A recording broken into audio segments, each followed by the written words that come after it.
Max, the realest. Y'all get up in there, man. I got something for y'all, man. That y'all might need to hear.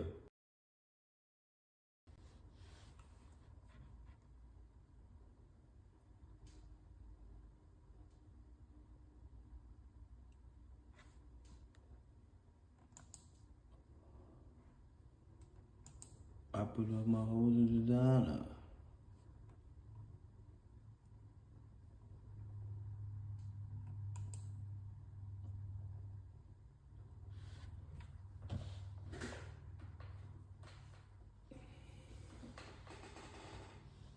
Let's get it, man. Fuck this.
Go. So, man, we want to say, rest in peace to Irv Gotti, man. Rest in peace to Irv Gotti, man.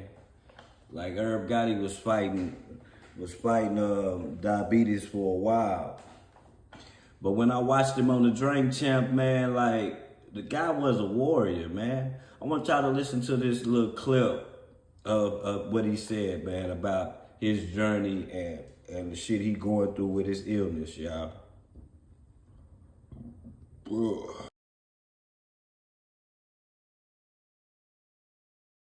Up and die. Yo, it's crazy. And you good? Like you got it under control? No. Oh wow. Oh wow. Okay, because when you been diagnosed, or this is a recent thing? I've been diagnosed with diabetes forever. Because this is like the smallest I've ever seen you. Like it's hereditary. Yeah. Okay. I've been diagnosed with diabetes. You have to do insulin? Time to time, not all the time, but time to time. Okay. When my number gets too high, shot. Wow. I heard that it's reversible. Yes, it's reversible, but but it's really a diet thing. you got to change the way you eat. Like be a vegan? You got to all that. But you know what's fucked up with diabetes? So anything that's you're gonna like or taste good, horrible for you. Fried chicken. Forget about Killer, Like carbohydrates are all sugar. Cupcakes. not killer. Bro, Liquor sugar. Now what's some Tuna fish sandwiches. what's some nasty shit? The watermelon, you can't have no watermelon. I could have fruit, but He has to watch how Moderation. much of the sugar. Yeah, I said watermelon, not fruit. No, that's- Watermelon is a whole different thing for black people. this Out the fruit is why my, it's out of the fruit category. this It's is why out my of the fruit. kids get mad because I'm be telling them like, yo, I'm gonna live. Right. I'm like, y'all motherfuckers want me to die Right. and not enjoy life. I'm gonna enjoy life and do certain shit. Right. No, Dad, but you can't do that. I'm like, all right, stop me. All right. Because it's like I gotta live. All right. So yeah, I'm gonna have the fucking water. Watermelon. Goddamn, explode watermelon. But what you're supposed to do, exercise. Right. Moving on. Right. Right. You said something before we started rolling, and if you don't want to talk about it, we could edit. But you're saying your family was telling you not to come here because of a health condition, like because health is important for all of us. Right. My boys and Angie, my daughter is the illest protector of me. All right. She'll fuck somebody. Yeah. Yeah. So Make some noise for your daughter. Goddamn. Your kids. my kids. And your They kids. just didn't want me drinking and Yeah. smoking. All right. You know, my diabetes, my numbers been high. So they just wanted me to. He's like, Dad, you can't do drink champs. All right. I said, yo, I ain't gonna drink or smoke. Explain to somebody. My bad for cutting you off. But explain to somebody who don't have money. Like you know, you talking about the money that you had, the money that you made, and you're still dealing with diabetes. Does having money help you with diabetes, or that's no It way? helps a little because you could get a chef, you could nutritionist, you could get Proper medical attention if you don't have money. So yeah, money helps. Okay. My father, boxing champion Roger Mayweather. Yeah, I seen you, ATH, what you said. I gotta be on mute while the video going so y'all can hear it clearly. So yeah, we want to send our condolences to his family and his whole squad, his whole record label, man. Boy was a champ with it, man. Salute, Miss Savvy. If boy was a champ with it, man. He was a champ. He was a champion with it, man, and he took it on the chin, man. Shout out to them, man, and prayers go out to them, man. So let me get this up off the screen, man. So, okay, I'm gonna show you guys something. I'm gonna show y'all something. Let me put this up first, though. We're gonna put this up right here. We're gonna take this off right here. We're gonna put this up right here. And we're gonna put this up right here. So we're gonna take this out. So what y'all seeing right here is this is some of the paperwork for Big Meech. Big Meech and Cuffy. Y'all, I know y'all hear a lot of people talking about Cuffy and old girl that told it, man. Like old girl that told it. So what we gonna get into? We gonna get into something. We gonna get into the breakdown of this, and I want y'all to see this, like really, really see this, and they gonna explain all this. All this is 31 pages, I think. You know what I'm saying? On some third party telling shit, man. And y'all, I mean, this is Sean G. And we not talking about Sean G from the Mo 3 sector, the Mo 3 bodyguard. Nah, we not talking about him. We talking about Sean G from the drug era, nigga. This what we talking about, a triple OG. So we're gonna tap into this, and he gonna explain these documents, man, right here, man. Explain what happened, and y'all make the decision if y'all think Big Meech snitched or not, you know. So watch this. I want y'all to listen to something real fast. Listen. Hold on, let me put this up real fast.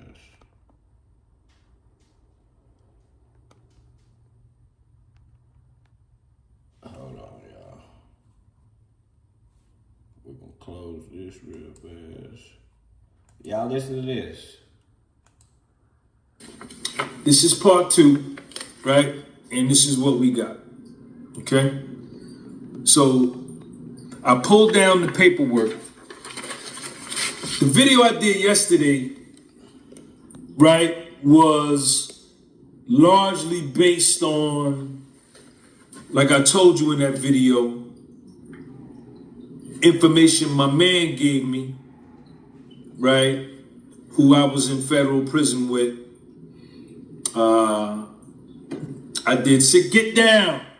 I did 16 months. I was sentenced to 18 months on a white collar beef. I did 15 months, 15 days, and 19 hours at FCI Morgantown in Morgantown, West Virginia. And I met Black. I got there in October 2014. I met Black like around December.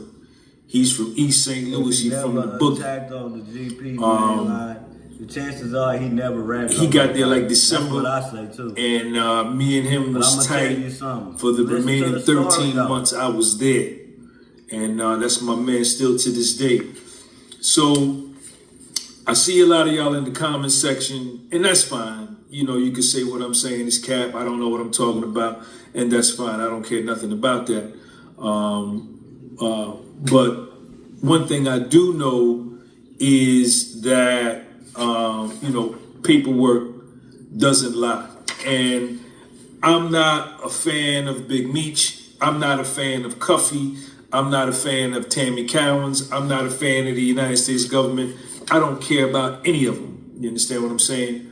I only got involved in this particular content because my nigga Black is from the Boogie, East St. Louis, which is right next door to St. Louis. And I remember him telling me, that's my cat, when we was in prison together about this story, but I didn't think nothing of it. I had forgot all about it because we talk about so much. And I've been home. I got released January 2016. Salute, Jacob. So I've been out of prison for, what, 9 years now? But he did tell me this story once before. But when it started popping up in the in my YouTube feed, in the algorithm, you know, and I didn't know about the dude Cuffy.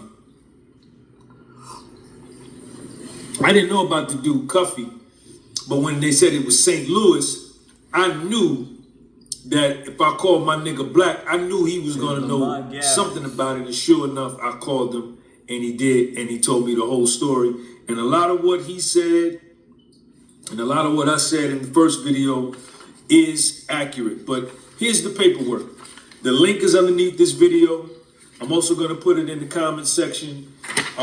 This is it's the United States District Court, Eastern District of Missouri, Eastern Division, right? So Cuffy was serious about this case because he requested a Franks hearing, right? A Franks hearing. Get down. Y'all listen up. Get down. He requested a Franks hearing. When it was all going down, you know, he was fighting for his life, right? And from what my nigga Black told me, it doesn't say much about it here, but he was looking at the death penalty, right? Because there was some murders of some government witnesses, right? So he felt like, let me go all the way. So he applies for a Franks hearing and he gets it. And let me explain to you what a Franks hearing is, right? A Franks hearing is a legal proceeding that determines if a police officer's affidavit for a search warrant contained false or misleading information. The hearing is named after the 1978 Supreme Court case, Franks versus Delaware, right? A defendant, when is a Franks hearing held? When a defendant may request a Franks hearing if they believe the officer intentionally or recklessly included false information in the affidavit. Okay? You can look this up on your own. The defendant must show that the false information was necessary to establish probable cause. The defendant may also request a Frank's hearing if the search resulted in discovery of incriminating evidence, right? What happens at a Frank's hearing? The defendant challenges the affidavit. So what it was, in the initial affidavit that Tammy Cowens, who was a government informant and who is referenced in this document, which is this is the motion to suppress. Hold on. She's listed in this paperwork as CS1, confidential source 1. Confidential right? source Now, 1. this That's document, the girl. the defense filed this motion, Cuffy filed after he had the Franks hearing. He was granted, the court granted him the Franks hearing. They could have denied the Franks hearing, right? If they didn't believe, it was sufficient, right? But they gave him a Franks hearing, and then after the Franks hearing, right, he filed the motion to have the electronic surveillance evidence suppressed. It was a motion to suppress because there were lies and misstatements in the affidavit, the initial affidavit filed and signed by Tammy Cowens, who was a government informant, right? And it's all here. So the girl. What happened, how it all went down in this motion to suppress, the key date is August the 5th, 2012. So the girl in the middle, she's a confidential informer. Man, y'all gotta listen to the story, man, on this three party shit, man. Listen to this shit, man. Y'all gonna trip out, man, and it's wild. And this is a way that probably you could almost get away with telling too. Right? This is the date where Tammy Cowens, who is CS1, is trying to connect a Mexican dude from California named Fidel Suarez and Dion Gatlin, who is Cuffy, that's his government name, Yeah. to do a drug deal. Listen. Right? Now, they've tapped Cuffy's phone by this time. Phone tap. And the way in the initial affidavit, just get the paperwork and read it. I'm just a YouTuber, kid. I'm just a YouTuber. That's In the initial affidavit, Tammy Cowens puts in the affidavit, this is the one she signs, that Demetrius Flannery, Big Meech, put her, Tammy Cowens, CS1, in contact with Fidel Suarez and instructed her to contact Dion Gatlin, Cuffy, to do a drug deal. That's in the sworn affidavit signed by Tammy Cowens. So, Tammy, in this document, says she had been a government informant for years. And when in here it says she first met Big Meech, I think in 2009, of which she had already been a government informant, right? And she befriended him. This is all in here. You can read it. sit down. And she, by this time, Meech has already been convicted and is doing 30 years, 360 months, 30 years in the federal system, of which you have to do 85% of that time. 10% would be 30 months, another 45 months. So you knock off. So what he's saying is, you can get time cuts. Yeah, you could get time cuts for not snitching, but very seldom though. Just a little bit. It ain't what I mean. Very seldom, not very seldom, but a little bit. It ain't gonna be nothing, nigga. They tell you 360 something months, nigga. You gonna go crazy. you're probably looking at about 26, 25 and a half, 26, whatever that number is, right? So he's already sentenced. It also talks about here how she has the life rights and all of this stuff, and it's worth probably about $1 million. But anyway, she begins to facilitate this drug deal between Fidel Suarez from California and Dion Gatlin, known as Cuffy, from St. Louis. Now, her handler in Atlanta. See, y'all gotta understand, Big Meech was a different style of a drug dealer. That nigga, I'm not trying to idolize drug dealers or nothing, but damn, how many drug dealers take over cities? I mean states, I said cities. How many drug dealers take over states, my nigga? Like, this nigga would go to states, nigga, and make noise wherever they at, nigga. Like, nigga, I'm talking about, nigga, that nigga had essays scoring from him. Essays buying work from this nigga, my nigga.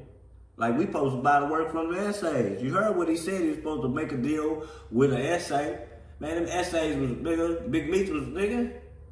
That nigga was bigger than y'all think, bro. Like, a lot bigger than y'all think, bro. A lot in a 3-year span. This what's crazy about it. It didn't take a lifetime to do this.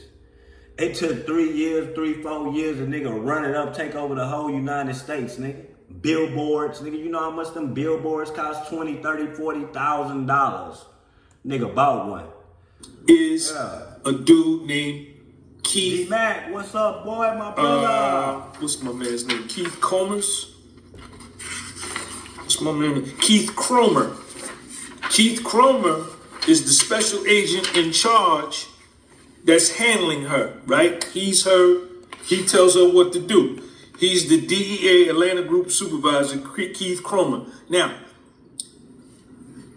at the time of this motion, he's being investigated by the Office of Professional Responsibility and the Office of Inspector General for his inappropriate relationship with Tammy Cowens, improper payments to Tammy Cowens, and falsified reports to justify improper payments to this girl. Now, they begin what starts as a personal relationship, as per this document, evolves into a sexual relationship, right? They go on this sexual escapade. And it's proven because Tammy has pictures of them together in her phone, right? And he's being investigated for same, right? So this is one of the reasons why Cuffy and his attorney feel like all of the information in that affidavit, right, should be thrown out because of the improper relationship between I got it. The special agent Keith Cromer and the informant, right? Keith Cromer, you know what I'm saying, got lost his moral compass, right? Once he started having sex with this woman, he's paying her, and it talked about it on a monthly basis, and sometimes there was information from another informant, which was CS2. CS2 would provide actionable evidence, actionable information that was good for the case, but he wouldn't pay CS2. He would give it to her. This is what he was doing, right? Wow. You know, a woman and her kitty cat is strong, man. You understand? So you telling me this nigga was willing to like give the lady snitch information to help her? Like, wow, your coochie got to be a bad. Hey, this lady in the middle, she got to be a bad mamma jamma, bro, to make you snitch and give her information to help her out, nigga. They watching all y'all. Come on, man. Come on now, my Boosie boys. Come on now, man. Come on. In the affidavit, right? And it talks about it here, how Big Meech and Suarez met in the county jail in Detroit, like around 2005. And, you know, that's how they befriended each other. Now,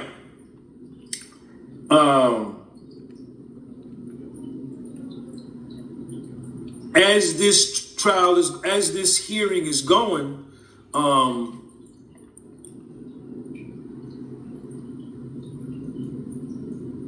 the judge is listening to all of this testimony, right? And the judge talks about it here. She says, this is the judge's words in here. They called the witnesses. They called, they put Keith Cromer on the fan. They put. Make sure y'all double tapping the screen for me, man. Make sure y'all double tapping that screen for me, man. Just double tap the screen, man. Let's run this bitch up to 100, man. That's all we need out of this. Just a little valuable information, a little bust down for the bust down, man. Keith Cromer on the stand at this hearing to testify at the Franks hearing, and a couple of the other agents underneath him, right, that he was in charge of. The agents that were underneath Keith Cromer pled the Fifth. They took the Fifth. They pled the Fifth Amendment, which means that they didn't want to get on the stand and say anything that was self-incriminating, right? Self-incriminating. So that means that, you know what I'm saying, everything ain't right and exact with what I did. Homeboy Keith Cromer did the same thing. He pled the Fifth. But then he went back on that and said, nah, I'm not going to invoke my Fifth Amendment. Put me on the stand. So he takes the stand and he begins to answer questions. And then this whole sexual tryst comes out, right, between him and Tammy Cowens. At first, he says it was just personal. It was never sexual. But this totally contradicts what Tammy Cowens already signed in the affidavit and already said, yeah, he was knocking me down. I was knocking him down. We was getting busy. This nigga get on the stand and say, nah, it was just personal. So right there, you know, these are the things that Cuffy and his defense is saying, yo, look at the inconsistencies. One, I'm not going to say yeah, but I'm going to say this. My nigga, this three-party shit, you making transaction drug deals between three people. And they like shit weird. Like, it's weird. The improper relationship, right? Two, the inconsistencies in their statements. So nothing that they ever put in can be credible, right? So the judge hears all this testimony, and the judge out her mouth says, look, I think it was like 7 witnesses for the government, and I don't know, maybe 6 for the defense, for Cuffy. She said, all of the witnesses that took the stand and testified here, all of them are credible, except one. And she said CS1, which was Tammy Cowens. Hey, just like Tammy, you ain't credible, baby. Ain't that funny? We talk about the judge believe gangsters before they believe this bitch right here in the middle. Man, come on, man. Hey, let's go, man. Let's go. So much of her testimony contradicted itself. And even Keith Cromer, right? Since when has your mom been so carefree? Enjoy the confidence of filing with H&R. Yeah, dog. She motherfucking, she the one spoiled everything. But she was already working for them hoes, though, they said.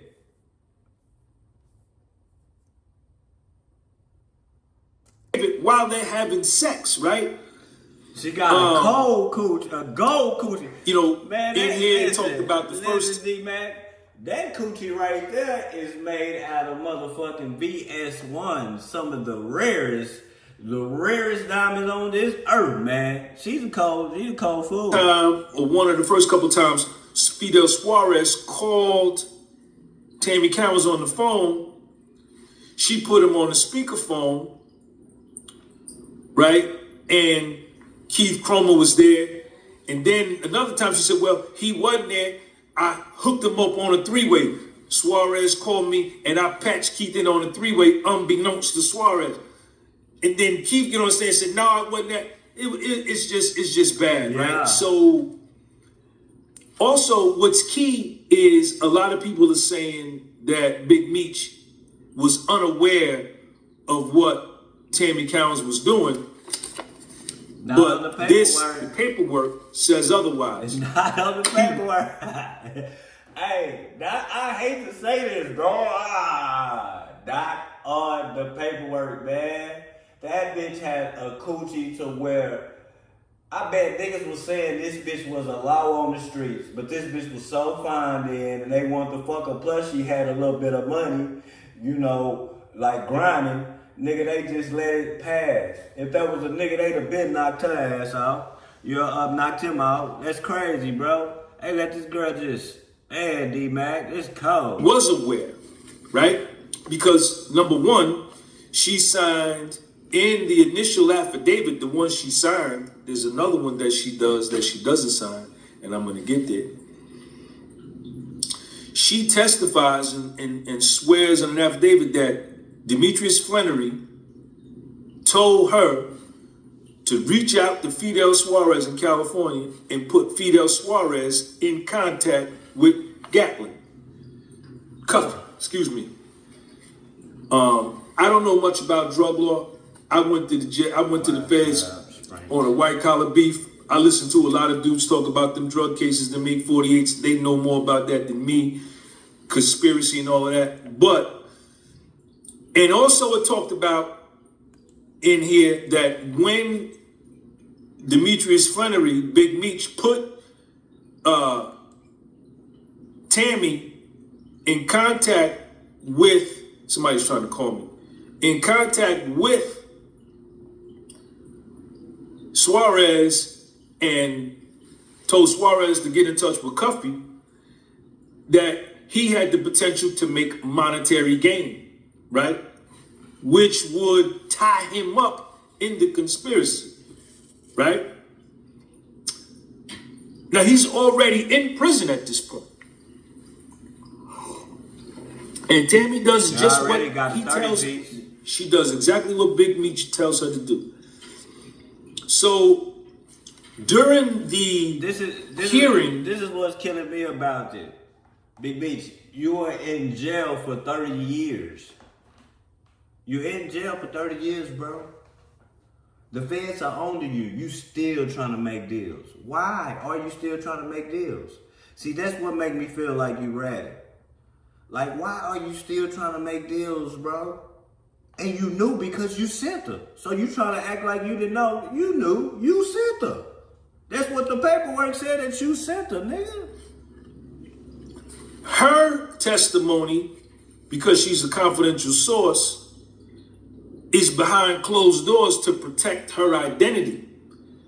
But so much information is coming out in this hearing that some of the records are made public that niggas on the streets figuring out it can't be nothing. So what he's saying is that the feds was trying to like save her for other undercover investigations that they had her in with other people and shit. Now, bitch, it's too much on the table now, bitch. You just spoiled that. Ain't no more going back and telling on nobody, bitch. You got to deal with this right here, handle this right here. But her. So she goes to her agent in charge and says, yo, I fear for my safety. So they seal all her records at this particular hearing. And the lead agent kind of tells the judge, like, yo, we got to chill with her because she has perceived What? or is receiving threats based upon publicly available documents. Right? So she jumps in her whip. She jumps in her car, drives to Louisiana. Right? I guess this is where Big Meech is locked up at. I don't know. But in the paperwork, she drives to Atlanta and meets Big Meech. She tries to meet him. She don't get to meet him. But somehow, while she's there, she gets in contact with him. That's my cat. And she is explaining to him everything that's going on in this. And he tells her, it's in here,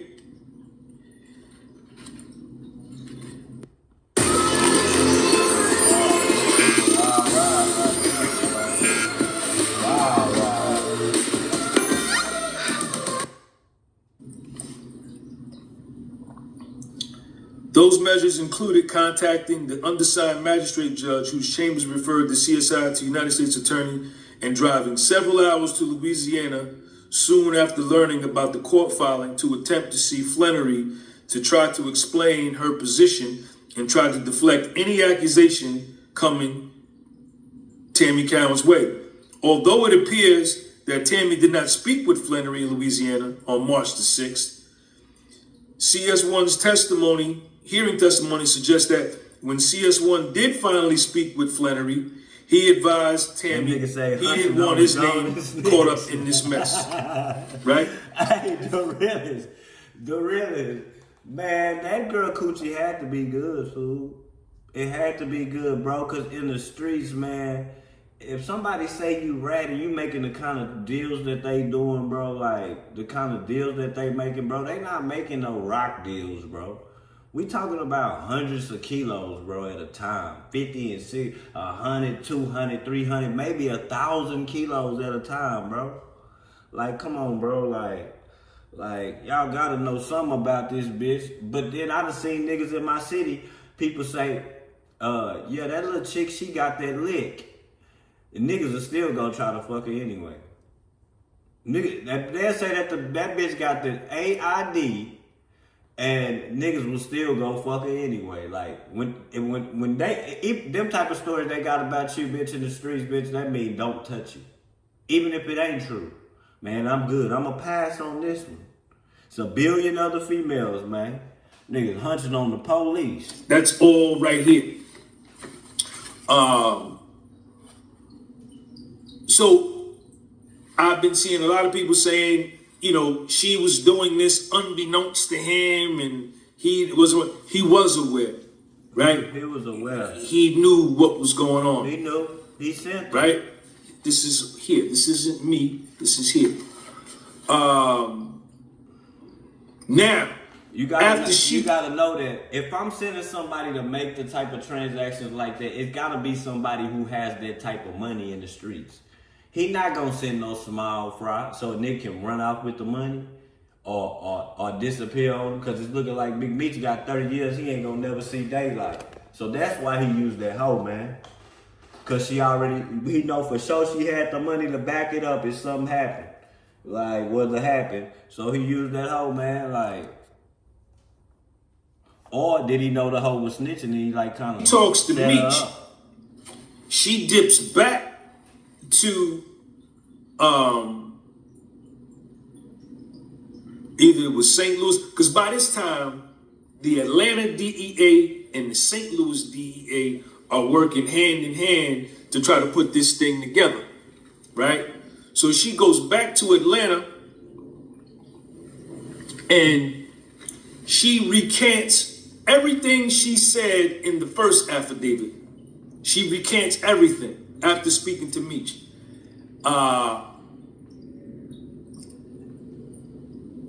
But she never signs the affidavit. She does a new affidavit. The first affidavit was a sworn affidavit. No. Where I told you She expressly states that Big Meech told her to contact Suarez so that Suarez and Gatlin can do a drug deal. Now, after this, she go back and say, yo, everything I said, that ain't true. Ain't none of that right and exact. And she says, Big Meech didn't tell her to do nothing, right? You know, but the judge doesn't believe it, right? Because make 2025 the year you make faster checkouts happen. Make grand openings happen. Make selling everywhere happen. I wouldn't believe that hoe either, man. That's dangerous. after she spoke to Suarez, when Suarez was in St. Louis, Suarez came from California to St. Louis to meet with her. She wouldn't meet with him. She declined to meet with him.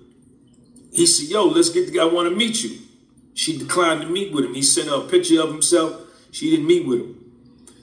He's calling her. Suarez is calling her back to back. She ain't picking up the phone. Oh. He like, yo, you know, I'm trying to get in touch with you. I'm trying to get in. What's up?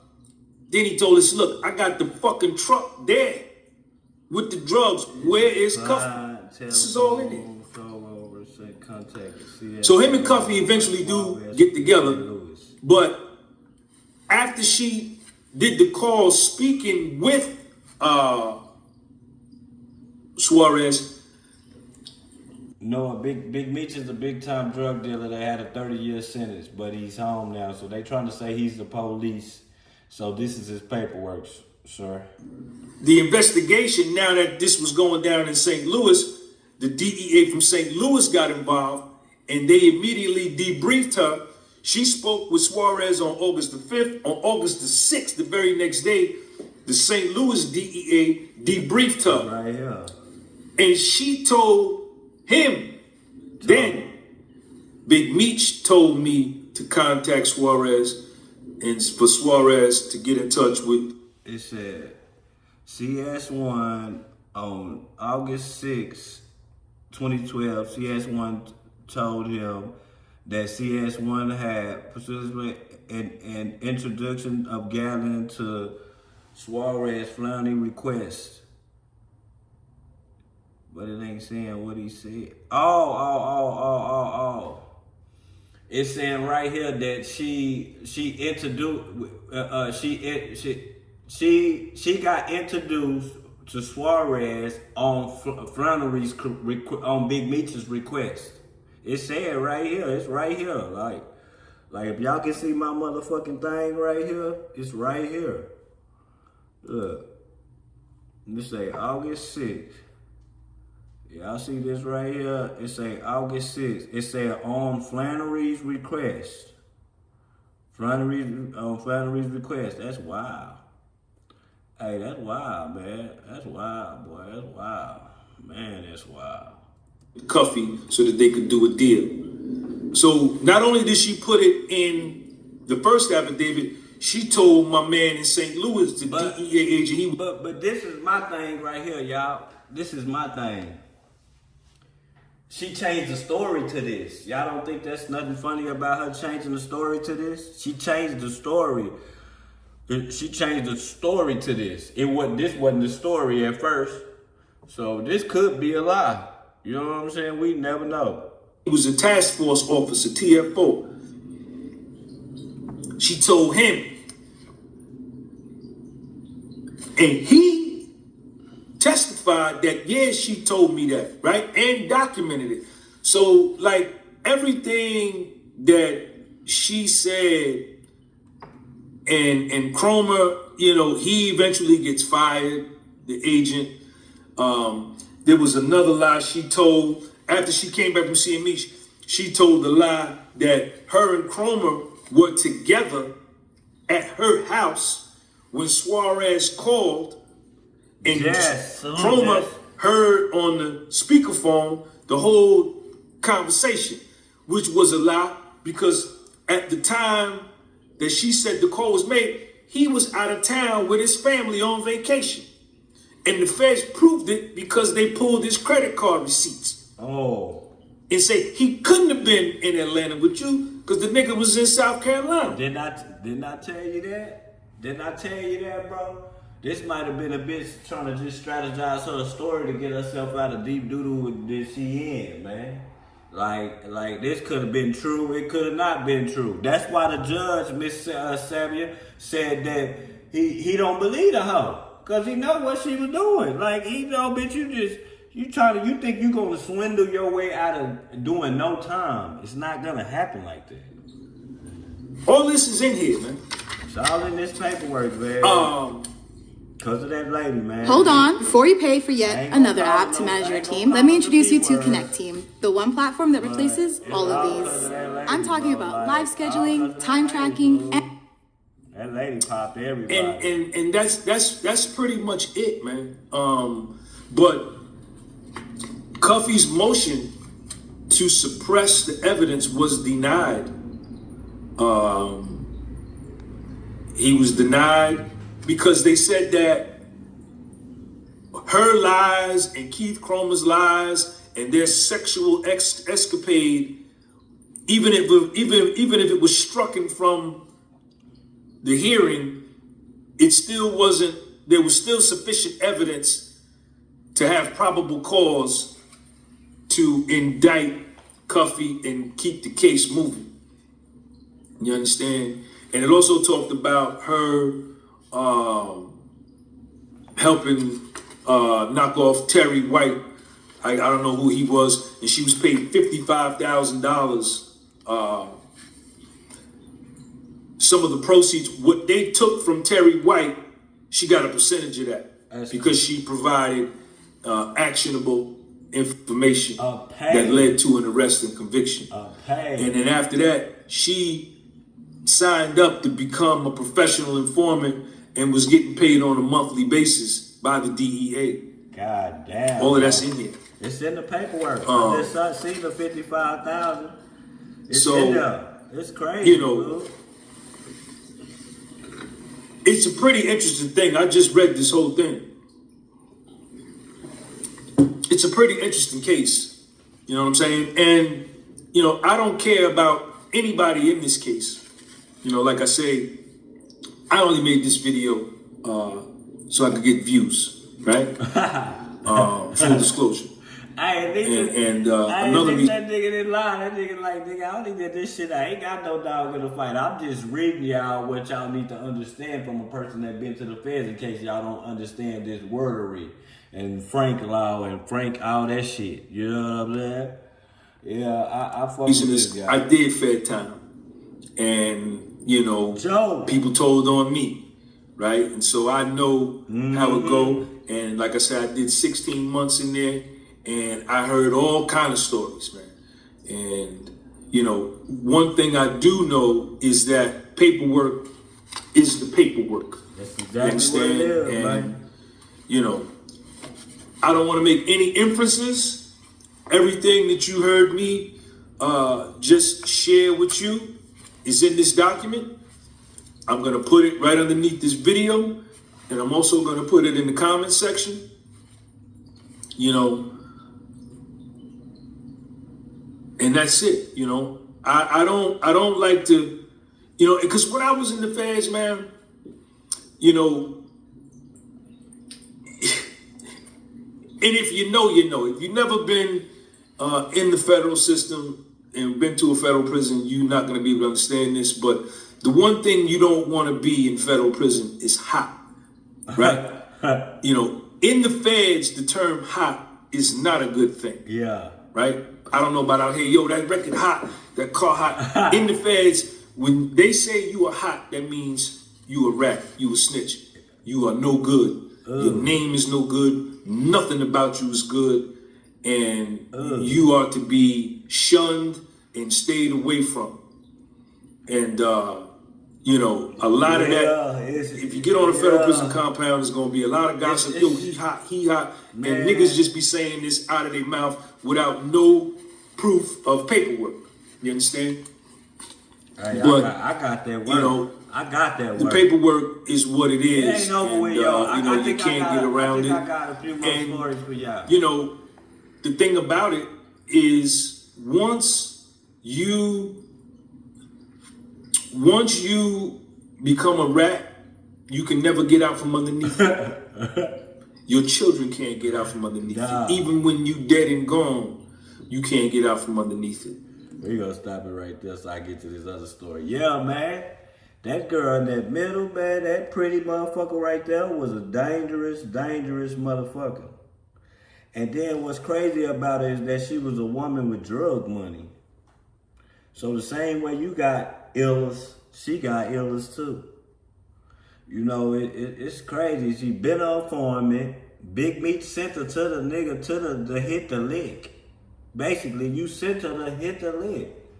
She didn't say that at first, but then she turned around and said it at first, but the judge didn't believe the whole no way. The judge knew she was sleeping around with all these ballers and shit, nigga. They didn't trust her. They knew her ways was fucked up.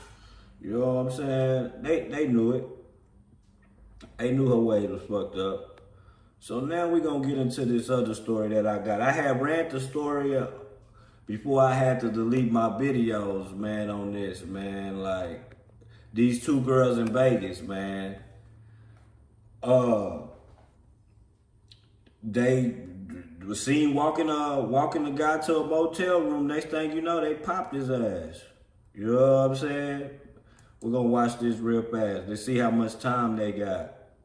It's crazy, y'all. It's crazy. Now that you can play official scratch tickets on Lotto.com, you're always in the right place at the right time. Erica Covington. Now that you can play official scratch tickets on Lotto.com, you're always in the right place at the right time. Two cousins are going to prison for luring a man to a hotel room on the Las Vegas Strip and shooting him. I have the chilling details out of the Silver State. This is a Law and Crime legal alert. Did you know that children are being diagnosed with serious conditions like type 2 diabetes and non-alcoholic fatty liver diabetes or fatty liver disease? Visit www.forthepeople.com/food to learn more. Stating, Brian Altamirano Solano came to the United States from Nicaragua. He was looking for a better life. He lived in Las Vegas, and sadly, it's where his life ended one evening in May of 2023. It was May 17th when Brian Altamirano Solano met two women at a hotel on the Las Vegas Strip. Surveillance footage showed Altamirano Solano with a bag across his chest. He was walking through the hallway, arm in arm, with one woman on each arm. They went to a room at Caesar's Palace.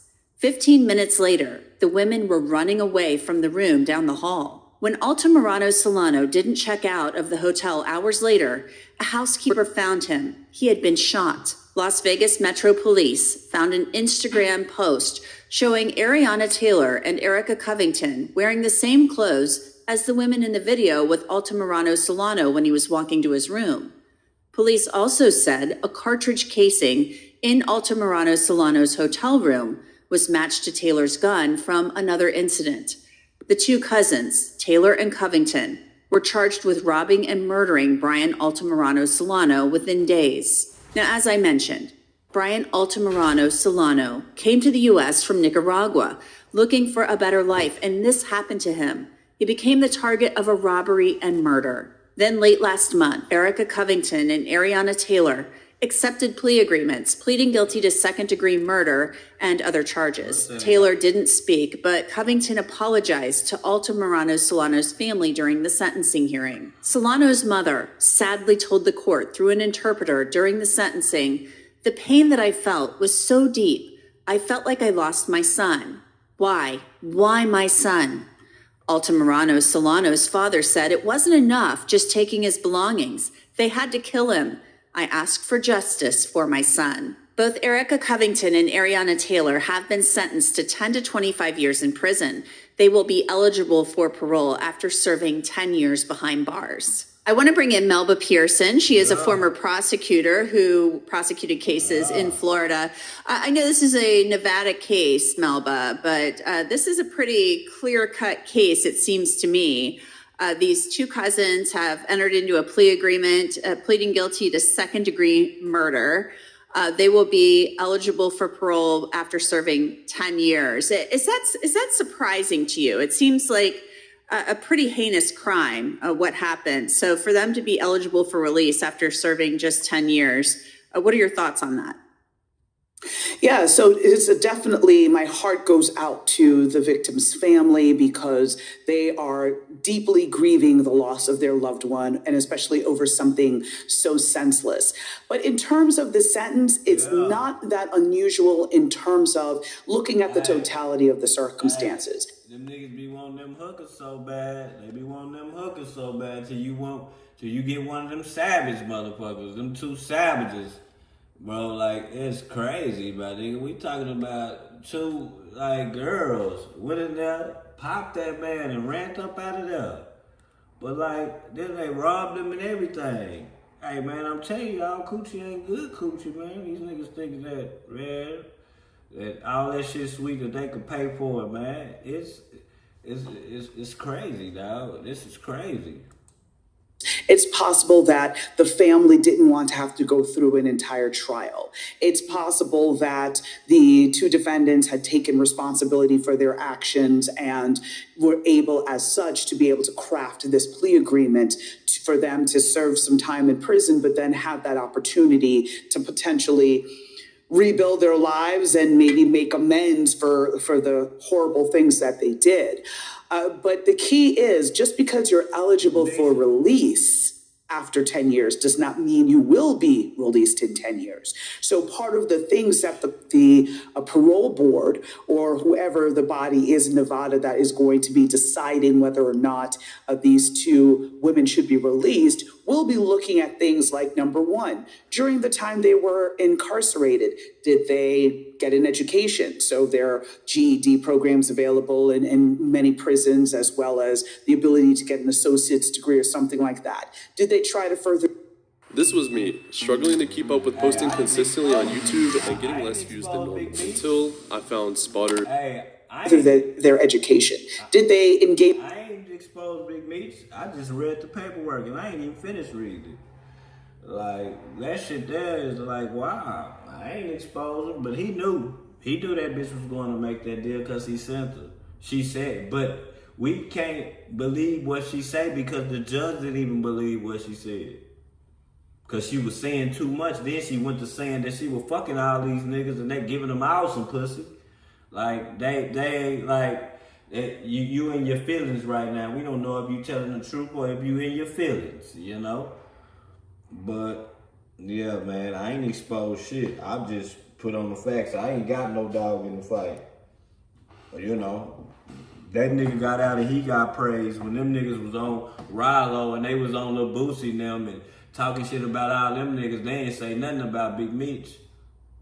They didn't say nothing about BMF. They didn't say nothing about Big Meech, but they was steady dogging out Rilo, steady dogging out Boosie, man, listen.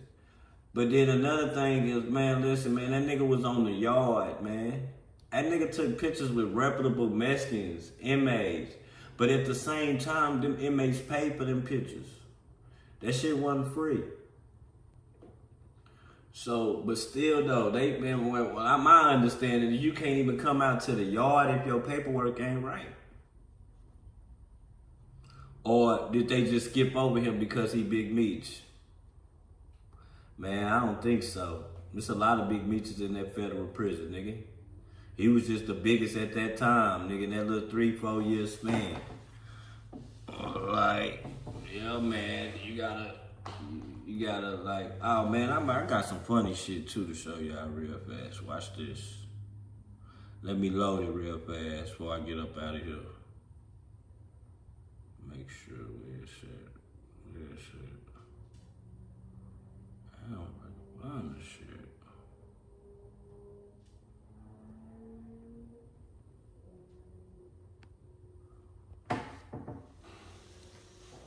Man, y'all check this out. No motherfucking Diddy, man. Let me take these girls up off the screen, man. Get them up off the screen. Put this up here, man.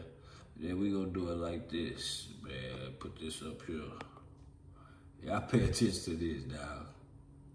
Pay attention.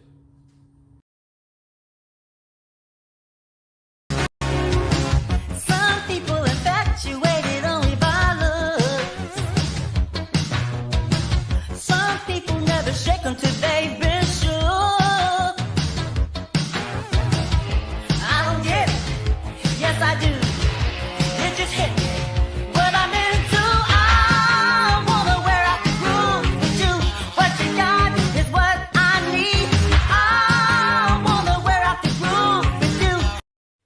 have no privacy around here?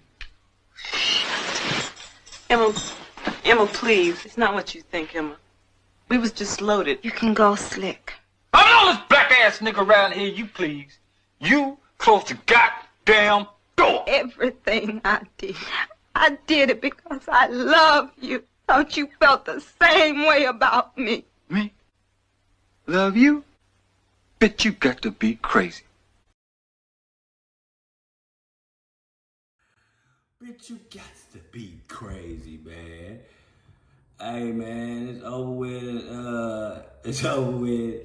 And I'm out of here, man. For real.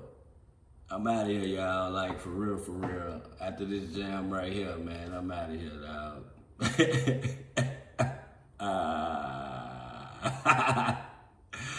Oh, man. A lot of people don't even know what movies them is, though. But salute. Yeah, they don't even know what movies them is.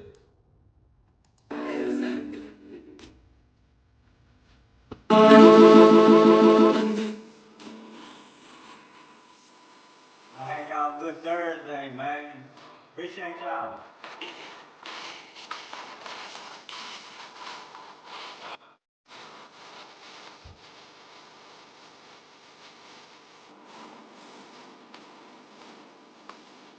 Imagine, no.